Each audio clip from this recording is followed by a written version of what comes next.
Hello and welcome to Security in Context. I'm Anita Fuentes, and today I have the pleasure to talk to Samer Shehata, Associate Professor of Middle East Studies at the University of Oklahoma and editor of the recently published book, The Struggle to Reshape the Middle East in the 21st Century.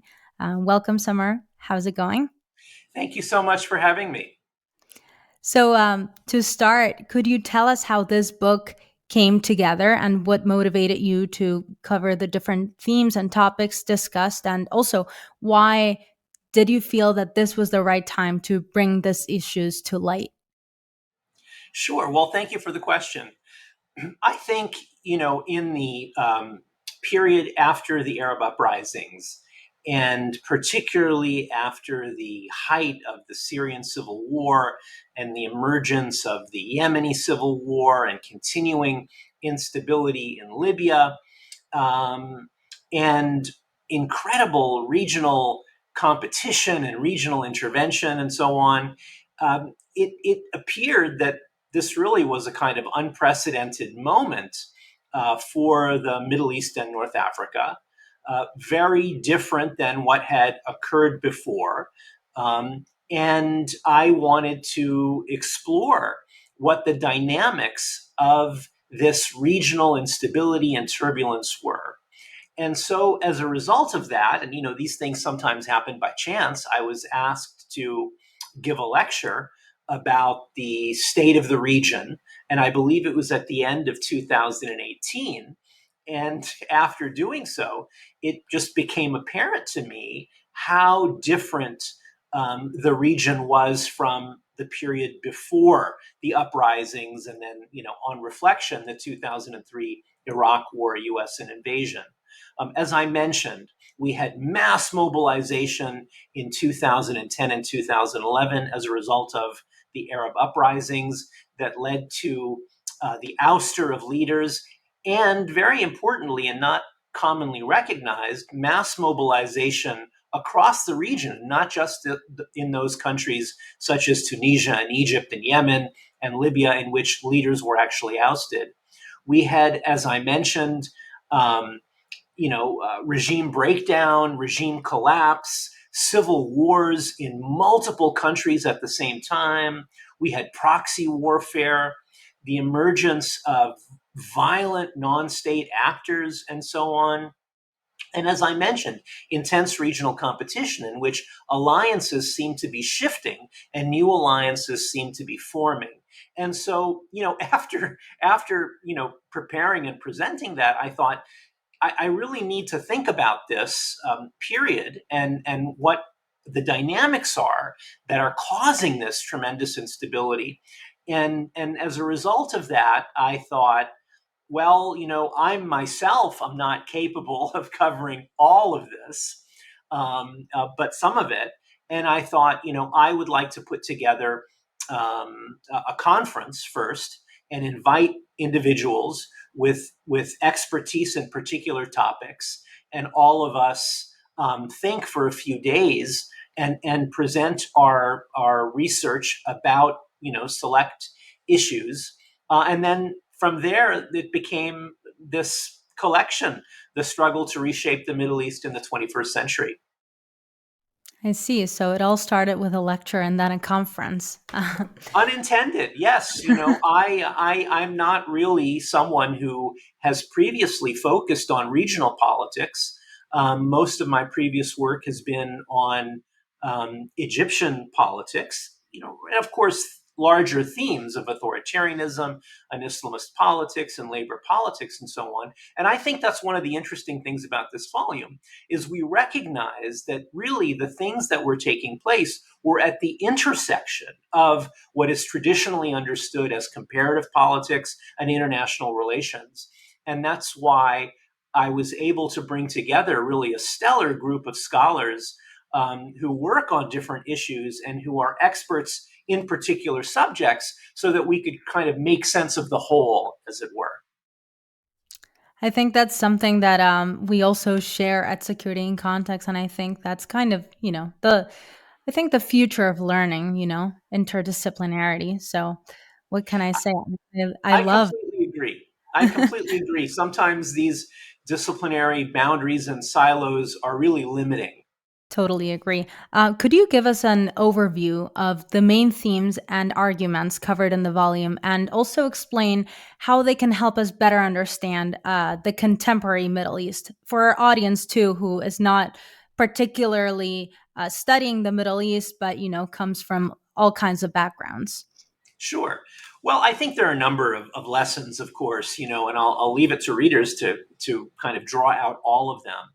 But, as I was mentioning, we concluded really that the 2003 US invasion of Iraq and its consequences, not only on Iraq, but the larger region and geopolitical politics and the balance of power in the region and increasing sectarianization, coupled with the consequences of the 2011 Arab uprisings, the so called Arab Spring, and what it meant for regional politics in addition to domestic politics, and primarily the increased threat perception that autocratic states in the region, particularly in the Gulf, felt as a result of these mass mobilizations struggling for freedom, for economic and political justice and social justice and so on. And of course, the Saudi-Iranian rivalry as a result of the shift in the balance of power, partially as a result of the consequence of the 2003 Iraq War, set off this series of unanticipated events that led to the unprecedented turbulence that I mentioned before, that really threatened to reshape the region, or maybe put another way, an intense struggle developed between different forces in the region to attempt to reshape the region in ways favorable to their own interests. And just to add a little bit more to that, I kind of outline really three overlapping and intersecting conflicts through which one can partially make sense of this period. And the first, of course, as I mentioned before, is really the struggle between freedom and authoritarianism, or movements for democracy in some senses, and counter-revolutionary forces to prevent change and so on, and to remain in power.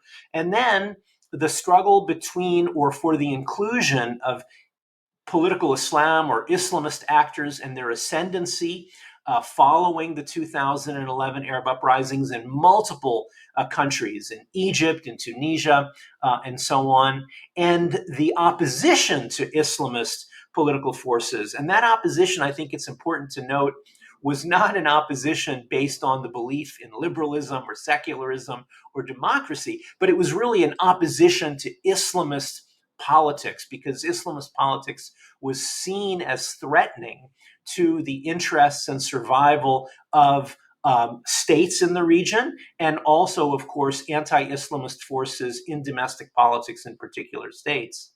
And then, of course, I also mentioned the competition, rivalry, and conflict between Saudi Arabia and Iran. And these three contests, conflicts, overlapped and intersected in different places to produce, as I mentioned, the instability and turbulence that we witnessed in these 2 decades, really ending, thankfully in some senses, in 2019, 2020, and so on. So, as you mentioned, you specialize in Egypt, and in addition to the introduction of the volume, you also wrote one of the chapters titled "The Regional Dimensions of Egypt's Failed Democratic Transition." So, Egypt used to be referred to as the Arab world's most important country. So, what I wanted to ask you is if you could explain us what you mean by the regional dimensions of the failed transition, and what are the implications of this failure, not just for Egyptians, but to the region as a whole? Sure. Well, the failed democratic transition is in scare quotes. And that's not because certainly democracy has been established or Egypt is more free today than it was before the Arab uprisings. That's not the case. But it's in scare quotes because the failure of the democratic transition in Egypt was really, in some senses, the success of the counter revolution. and I highlight something that I think really hasn't received as much attention as it should. Certainly, when one thinks about the period in Egyptian history after the mass mobilization and what many refer to as the Egyptian Revolution or the January 25 Revolution, there were certainly, very importantly, and I don't deny this, domestic causes and sources for what occurred. There was, of course, struggles between Islamist actors and non-Islamist actors. There was the old regime, the ancien regime, the filul, as we say in Arabic, the remnants of the old guard that, and Mubarak's political party that didn't want to see political change and didn't want to see their privileges and power go by the wayside and so on. And there was, of course, the deep state in Egypt as well that feared democracy and all the things that come with it, transparency and accountability and so on. But what's interesting, and I think my contribution, is that what I call the regional dimensions aren't sufficiently studied or really known. And that is that the struggles for freedom and change in Egypt not only impacted Egypt, but they also impacted the region. And states in the region, particularly Saudi Arabia, the United Arab Emirates, but also Israel, and also the United States at the very beginning, felt a tremendous amount of anxiety and, in fact, threat perception as a result of the possibility of democracy in Egypt. And many of those states worked assiduously, and seriously in multiple ways to really block or undermine the successful transition to democracy in Egypt. And that's what I mean by the failed democratization. Israel, Saudi Arabia, and the UAE worked very hard from the very first day of protests to lobby the United States against giving up on Mubarak during the 18 days of the Egyptian uprising, and to support Mubarak really during that period. The United States, of course, wasn't supportive of the uprisings in the first few days of the protests, and in fact, never really supported democracy during the uprising, but really spoke of an orderly transition, quote unquote, feeling more secure with Mubarak's appointed vice president to take charge rather than the millions of people who were protesting on the streets and calling for real change and so on. And then after the first days of the uprising, when Mubarak was ousted, I document how the UAE and Saudi Arabia in particular worked inside Egypt to support certain political groups at the expense of others, at the expense of the Muslim Brotherhood, really, and work to undermine the democratic transition in Egypt. So, and then, of course, when the coup occurred, there was a confluence, of course, and this is quite important, an intersection or overlapping of interests between domestic political forces in Egypt, those opposed to the Muslim Brotherhood, as well as the military, the security forces, and so on, the ancien regime, and states such as the UAE and Saudi Arabia and Israel, again, when the coup occurred, to support the coup and to lobby the United States not to call it a coup and to support the military as it kind of retook power. And they did so diplomatically, but they also did so very importantly financially. So that's what I mean by the failure of Egypt's democratic transition. So I'd like to change topics, but I would love to keep talking about Egypt because it's fascinating. But I do want to mention that this year marks the 20th anniversary of the U.S. invasion of Iraq. So what I wanted to ask you is, how did that invasion transform the Middle East to the one that we know today? And what are the main legacies that are relevant for our understanding of the dynamics that shape the Middle East today? Well, certainly, the Iraq War was incredibly consequential for not only Iraq and Iraqis, but for the region. And it was really a devastating war for Iraqi society. the hundreds of thousands of people killed directly as a result of the war, and then the others who were killed as a result of the debilitating consequences of the war on the health infrastructure, and so on, public safety, security, and so on. Of course, the Iraq War did so many things. I mean, one, it, as I said, altered the regional balance of power with the removal of Saddam Hussein's regime, of course, opposed to Iran, a Sunni Arab regime, as it were. So that led to the ascendancy of Iran in the region, as it were, with increased influence inside Iran and elsewhere in the region. This threatened Saudi Arabia. It also led to increased sectarianization, not only within Iraq, but elsewhere in the region as well. And we see that directly with regard to this increased sectarian sensibilities and conflicts in Syria and elsewhere in the region subsequently, of course. It led to the creation of ungovernable spaces, right? And so the lack of security, or the production of insecurity as a result of the Iraq War, and the devastating or really nonsensical actions of the U.S. government by disbanding the Iraqi military and ending the Ba'ath Party and so on, led to the creation of hospitable spaces for violent non-state actors. And we saw Iraq become a kind of magnet for violent non-state actors. I rarely say that Hosni Mubarak, the Egypt's autocrat for 29 and a half years, got anything right, but he did get one thing right. He warned the United States that an invasion of Iraq would produce 100 bin Ladens, quote unquote, and he was correct.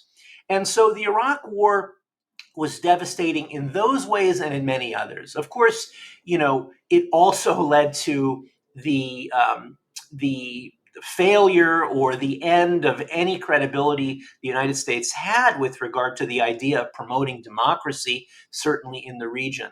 So the Iraq War was devastating and consequential in many ways. And of course, some of those consequences exacerbated the consequences of the 2011 uprisings I talk about, sectarianization, and so on. Thank you so much. So my last question for you is if the GCC countries have emerged as major actors that have projected their economic, political, and military power across the region. So do you see them as continuing to shape the future of the regional order? And what other factors and actors do you think are relevant in order for us to understand the future of the region? I agree with you, and I think they will continue to be important. We used to joke, or I would joke at least, in an earlier era, and I would, ask my students what are the most powerful countries, the most consequential countries in the Arab region, as it were. And of course, the answer to that question some time ago was Iran and Turkey, non-Arab states. And there's no question that after 2011, the Gulf states, Saudi Arabia, the UAE, and also Qatar to some extent, have played an incredibly consequential, significant role in the region. And there are two reasons for that, really. One is because the traditional Arab powers, the most populous Arab states, and ones that have historically played a significant regional role, Egypt, Iraq, and Syria, have been mired in their own domestic and internal problems. Even before the uprisings, the Mubarak regime was one that was deteriorating internally for all different kinds of reasons. Corruption, poor economic performance, and so on. And as a result of that, its ability to project power and its standing in the region, significantly diminished. Iraq, of course, was subject to devastating sanctions for many years before the 2003 Iraq War, then the Iraq War, and so on. And so Iraq was really not a regional power in the way that it was in an earlier era. And Syria also, particularly after the beginning of the uprisings in 2011 and the deterioration of the uprisings into a civil war, Syria, became a theater of external actors operating in Syria as opposed to being able to kind of project power. So those are the external reasons, I think, why the Gulf states became incredibly important. But of course, as you mentioned, the financial resources and the ability to use those financial resources to project power in terms of aid and so on, investment is incredibly important. In fact, an Emirati political scientist, if I'm not mistaken, Abdul Khalik Abdullah, wrote a book a number of years ago called Lahzat al-Khalij, or the Gulf's moment, or the moment of the Gulf, as it were, about this period. And I think that is certainly the case. And it was really,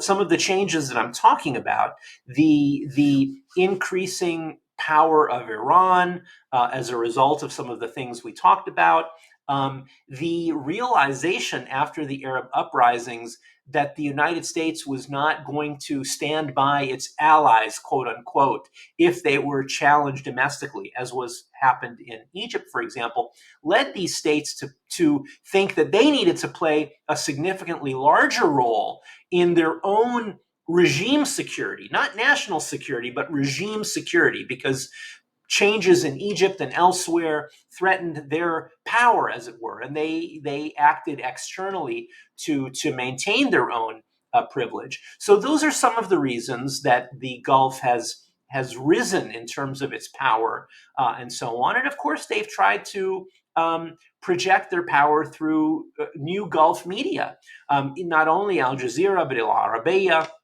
stations that are controlled and owned by satellite television by Saudi Arabia and the UAE, in addition to Qatar's Al Jazeera and so on. All of these are efforts to kind of project power and have greater influence in the region.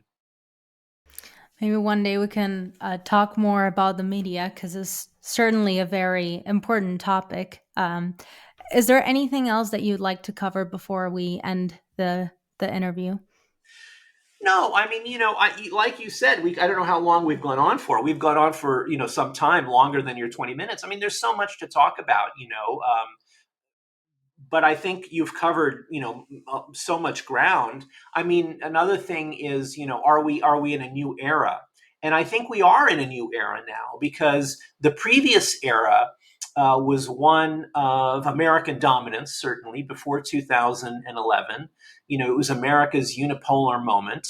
The United States was involved in the region diplomatically, of course, and also militarily, with troops on the ground, quote unquote, in different parts of the region.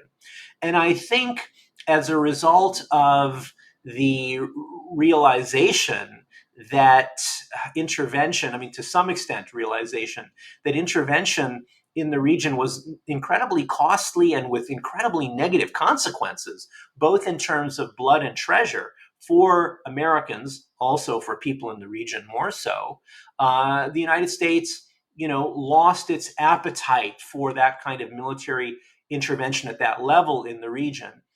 That and the so-called pivot to Asia that President Obama announced led to, if not a military withdrawal from the region, although there has been reduction in troops, certainly in terms of America's attention.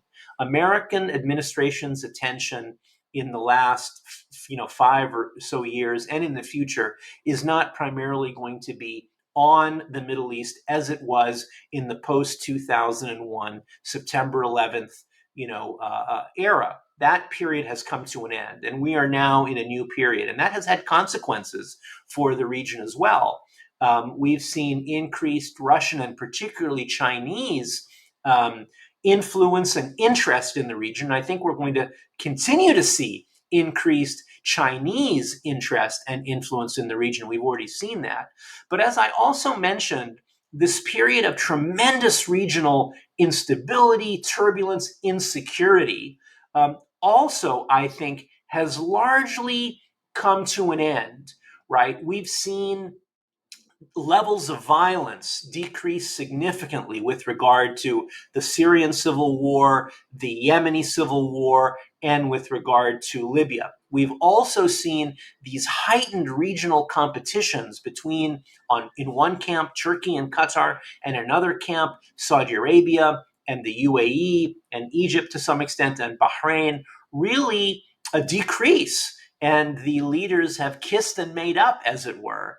And that has had consequences to some extent, whether it be in Syria or in Yemen and so on. So none of these conflicts have been resolved. And certainly, in some senses, the primary conflict, I would argue, and that is continuing authoritarianism that produces repression and also produces incredible underperformance economically, right? That, as a driver of political instability, continues. It hasn't been dealt with. And that's going to continue to lead to a turbulence in different forms. We don't know when. But as I mentioned, some of the other indicators of this moment of intense political turbulence and instability and so on are over. Well, thank you so much for joining us today. It's been a very interesting and insightful conversation, and I hope we can talk again in the future. And, well, actually, tell our listeners and viewers where they can get the book, because I think everybody should follow your work and read the book, right? Well, thank you. I mean, me and all of the contributors, right? And so it was Exactly. published by Edinburgh University Press, and it's available now, and it's available both in hardcover and in e-version. And I believe it's part of the Cambridge Core. So if people have access to their university libraries and so on, it should be available, I hope, at no charge, because that's what Cambridge Core is. And for those who don't want to purchase a hardcover, it will be becoming available in soft cover, but after a number of months. So thank you again. It's been a pleasure speaking with you.